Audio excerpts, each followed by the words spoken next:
The distress signal had been broadcasting for 17 days before anyone responded. The Alari people had given up hope, huddled in their underground shelters as the Vorax swarms decimated their once beautiful world. Their technology was advanced, but peaceful, designed for creation, not destruction. They had never needed weapons before. Ambassador K stood trembling before the Planetary Council, her delicate four-fingered hands gripping the podium. "We have received a response to our distress call," she announced, her voice barely audible over the murmuring crowd. The High Elder leaned forward, hope brightening his azure eyes. "Who comes to our aid?" Kay hesitated. "Humans from Earth." A collective gasp swept through the chamber. Earth, the notorious death world that had been avoided by the Galactic Alliance for centuries. Its inhabitants were known throughout the cosmos as survivors of a brutal evolutionary crucible. Their planet had tried to kill them at every turn, with extreme temperatures, natural disasters, predators, disease, and even their own kind. And somehow they had not only survived but thrived.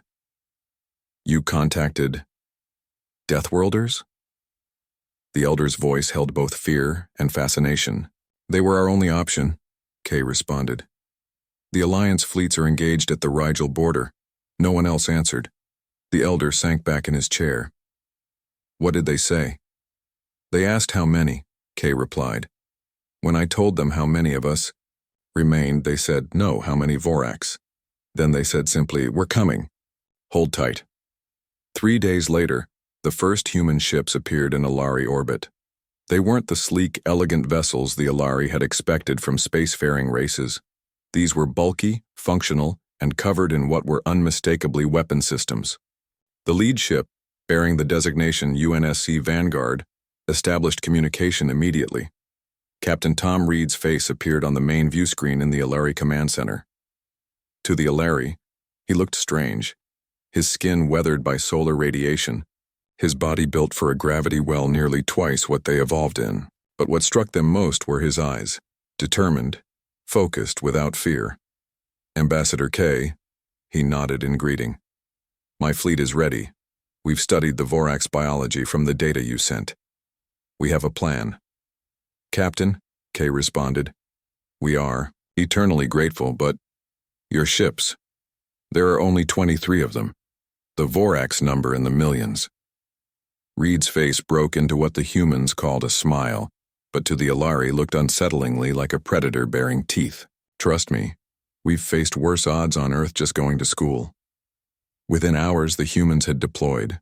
They didn't hover safely in orbit as the Alari expected. Instead, they descended directly into the atmosphere, their ships navigating terrain that would have shredded Alliance vessels. The Vorax, sensing new prey, swarmed toward them. The humans were ready. From observation bunkers, the Alari watched in horrified fascination. The humans fought with a ferocity and adaptability that defied comprehension.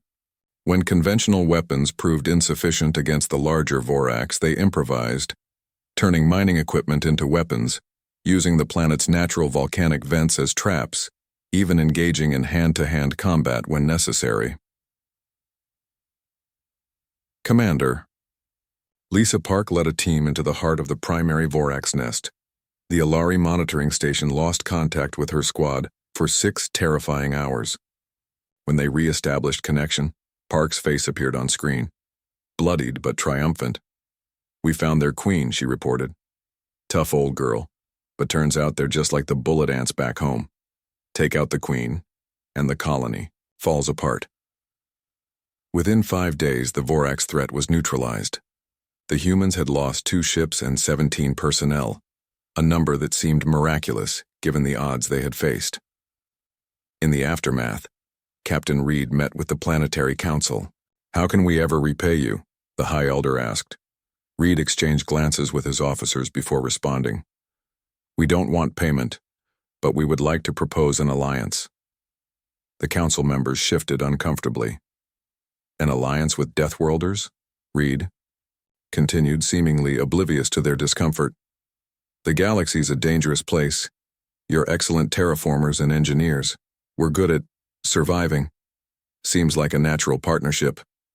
Ambassador K studied the human captain. Their species was terrifying, evolved to pursue prey until exhaustion, to eat plants and fungi that would kill most sentient species, to sleep despite predators, to heal from wounds that would be fatal to others. They called this persistence, hunting, omnivorous adaptation, and remarkable regenerative capabilities. The Alari called it nightmarish, yet here they stood, having voluntarily risked their lives for strangers. "Why did you come?" Kay asked finally. When no one else answered. Reed's expression softened slightly. "On Earth we have a saying, the only thing necessary for evil to triumph is for good people to do nothing. We heard your call. We had the means to help.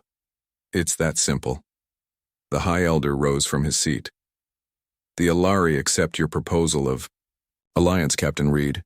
Your people are welcome here as saviors and as friends." Later, as the human fleet prepared to depart, leaving behind advisors and defensive systems, Kay approached Reed one last time. "You should know," she said quietly. "There are others in the galaxy who would view your combat abilities with fear, rather than gratitude. They may not welcome Earth's emergence onto the galactic stage." Reed nodded, that predatory smile returning. "We're counting on it, Ambassador. We're counting on it." As the human ships accelerated away, their engines burning bright against the darkness of space, the Alari realized that the galaxy had changed forever. The Deathworlders had arrived, not as conquerors, but as protectors. And woe to those who threatened the innocent while Earth's fleet patrolled the stars.